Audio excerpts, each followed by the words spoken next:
Hello and welcome to Froggity Frog Crochet and this stitch guide on how to crochet the honeycomb stitch.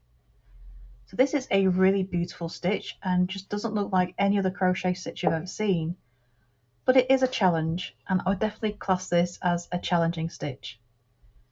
So the honeycomb stitch, you're going to need a foundation chain in multiples of 2 plus 1 for your turning chain. So we're going to be starting in the second chain from our hook. Normally I would make the turning chain count as the first stitch. I'm not in this one, just because it's really important that we can find the first stitch of the row in the next few rows, and this just makes finding that first stitch a little bit easier. Okay, so that first single crochet counts as the first stitch of our row, and for row 1 we're just going to make single crochet in every stitch across. The first 2 rows of the honeycomb are nice and simple.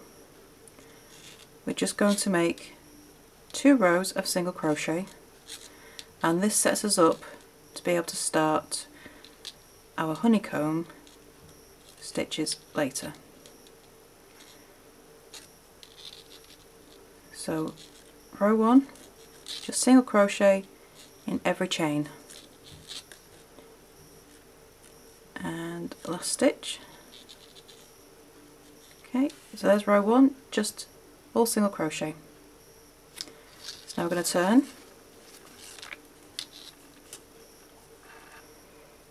chain 1 and make a single crochet in the first stitch.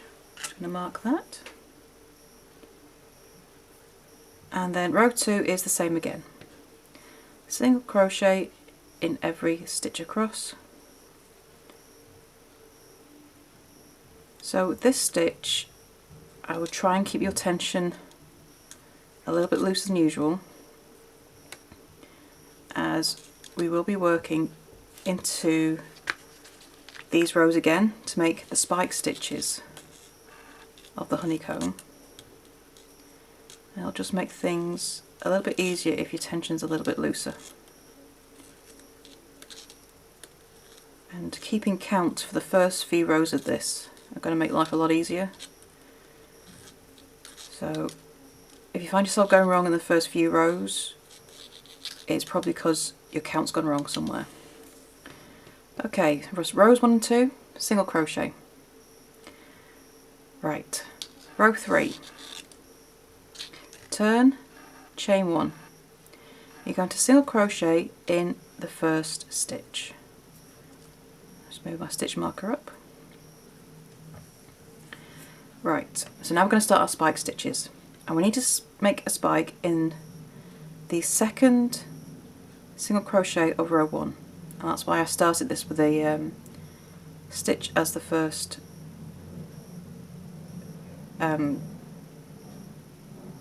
stitch instead of a turning chain.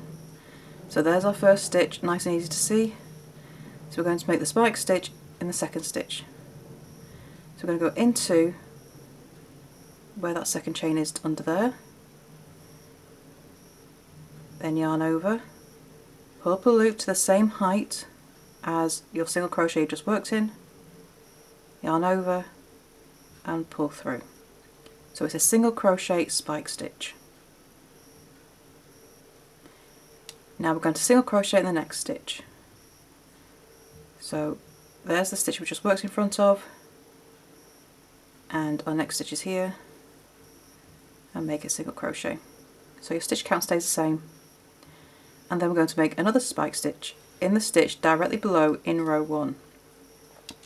So there's our first spike stitch, that's the next stitch, we're going to skip that one into this one here, into that stitch, yarn over, pull up a loop to the same height as your previous single crochet, yarn over, pull through, single crochet in the next stitch, and that's the repeat for this row.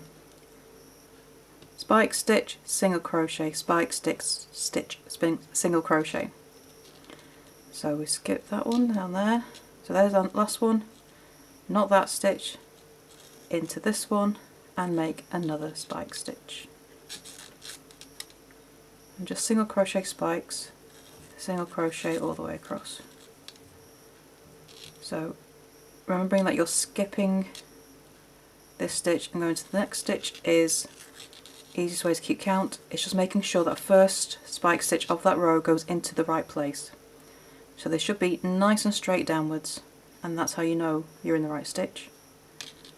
But getting that first spike stitch in the right place is crucial for getting the stitch right.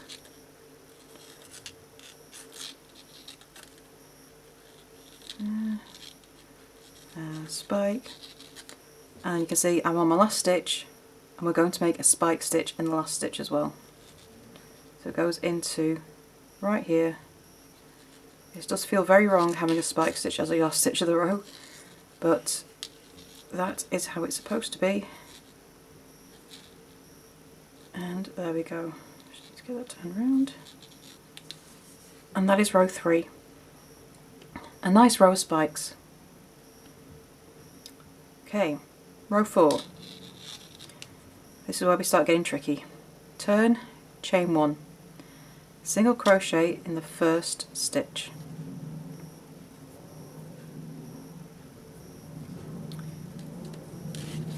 Okay, so we're now looking at the back of those spike stitches. Okay, so our next stitch we actually need to work into the loops of the first spike stitch and the second one. So we're going to go through the side here. Okay, so that's the V of the spike. We're going through the left hand loop of that first stitch and then through the right hand loop of the next spike stitch. Yarn over, pull through the 2 loops of the spike stitch, yarn over, pull through 2, and we pull them together. So pull those 2 loops of 2 spike stitches together. Then in the next stitch make a single crochet, and then we're going to do the same again for the next stitch. Left hand loop of the spike stitch you've just finished working the other loop into, so we finished working that one. Now I'm going to pull this one and this loop together, yarn over, pull up a loop, yarn over, make a single crochet, and then single crochet in the next stitch. And we do this all the way across. And you can see how we're pulling those spike stitches looped together. That's what we need to do. Okay, so through 2 loops, yarn over, pull through, yarn over, pull through, and then single crochet in the next stitch. So we are just working a single crochet, it's just that we're going through these 2 loops of the spike stitch to make it. So at this point you can have 3 loops on your hook. Yarn over, pull through the 2 loops, yarn over, pull through 2, and then single crochet in the next stitch. You see you've got these lovely peaks being made. And do this across the row. Through those 2 loops, yarn over, pull up a loop, yarn over, pull through, single crochet in the next stitch, and then we have only 1 loop left, so we're just going to single crochet in that last stitch.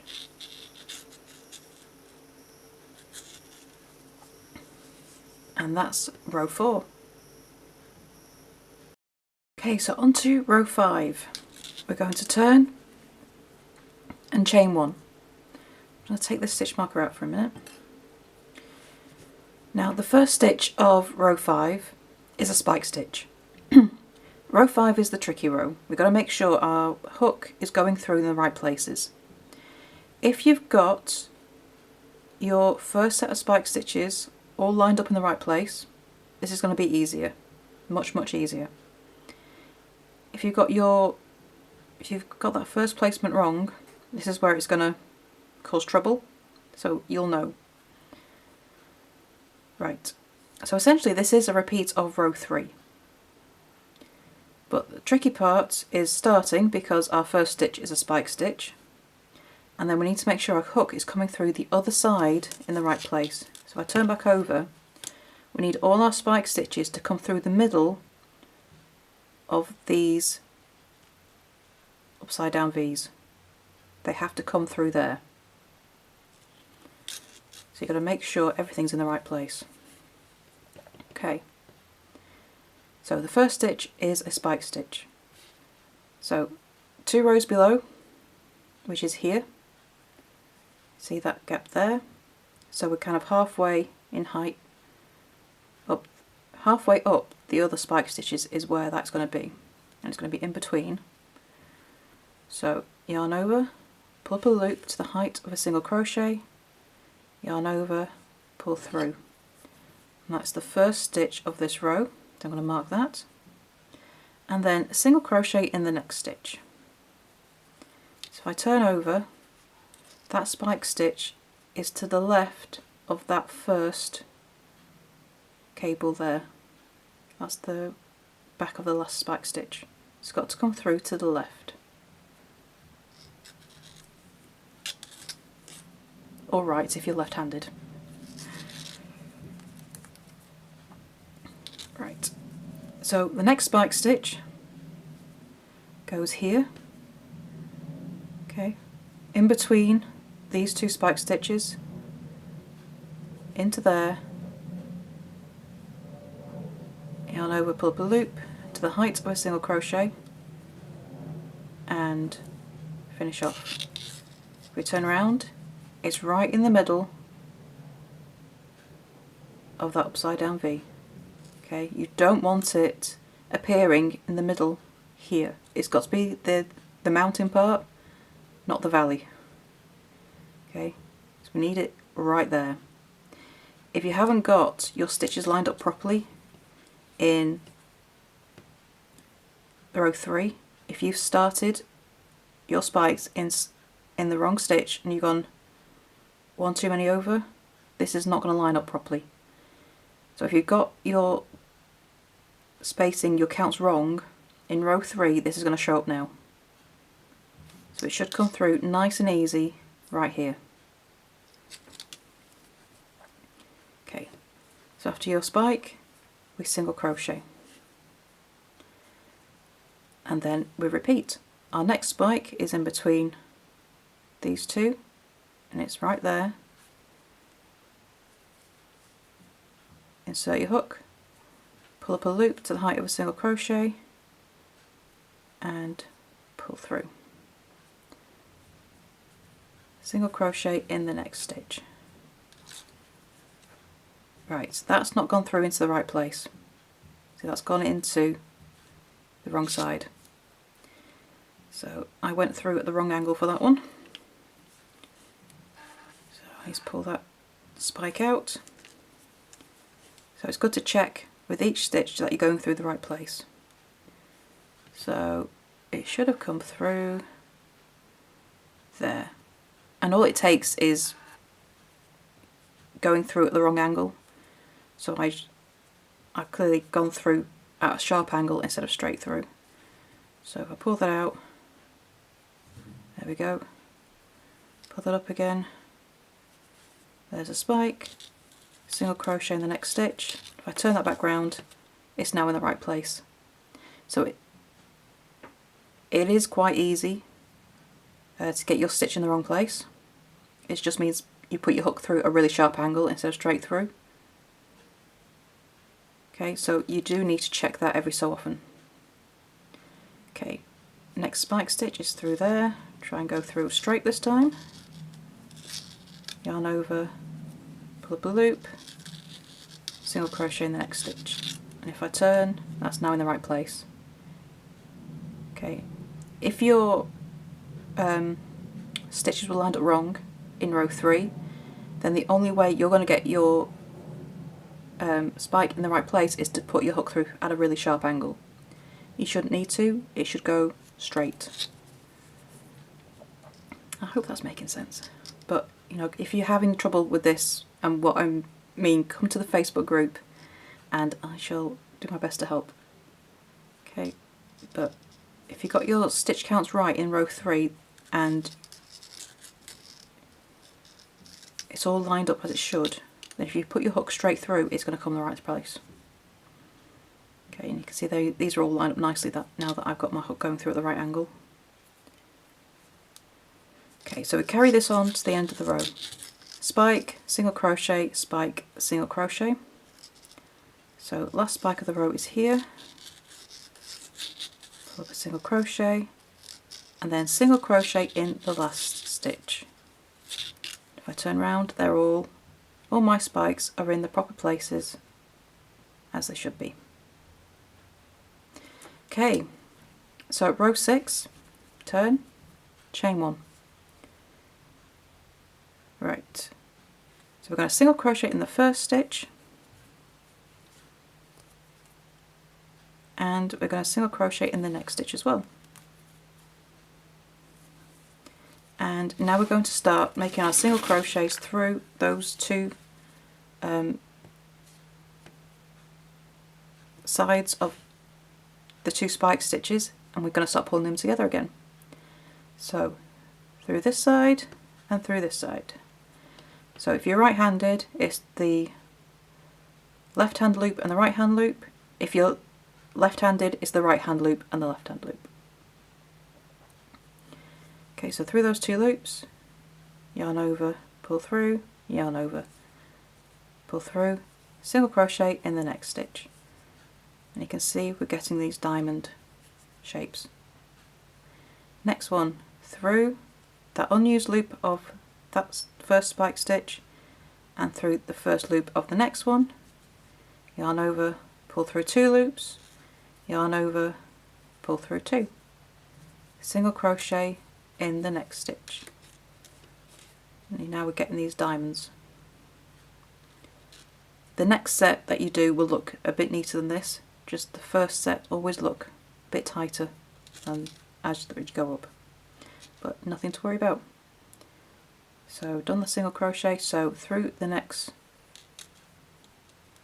2 loops of the spike stitches, yarn over, pull through those 2 loops, yarn over, pull through 2 loops, single crochet in the next stitch, and carry that on all the way across the row. Single crochet, and then last 2, there we go, pull through those 2, pull through 2, and single crochet in the last stitch of the row. And that's row 6. So continue with the honeycomb stitch. You're going to repeat rows 3 to 6. So it's a 4-row repeat, and you continue that on up. So there is your stitch guide on how to crochet the honeycomb stitch. Now this is a challenging stitch, so if you have any questions on how to create it, please do come to our Facebook group, Froggity Frogs Ribbit and Stitch. The link is beneath the video. But I hope you enjoy it, and I would love to see what you make with it. And check out the channel for more stitch guides and free crochet patterns and other crochet tips and tricks for you to try. And don't forget to subscribe to find out when our next video becomes available. So thank you for joining us, and I shall see you soon. Bye for now.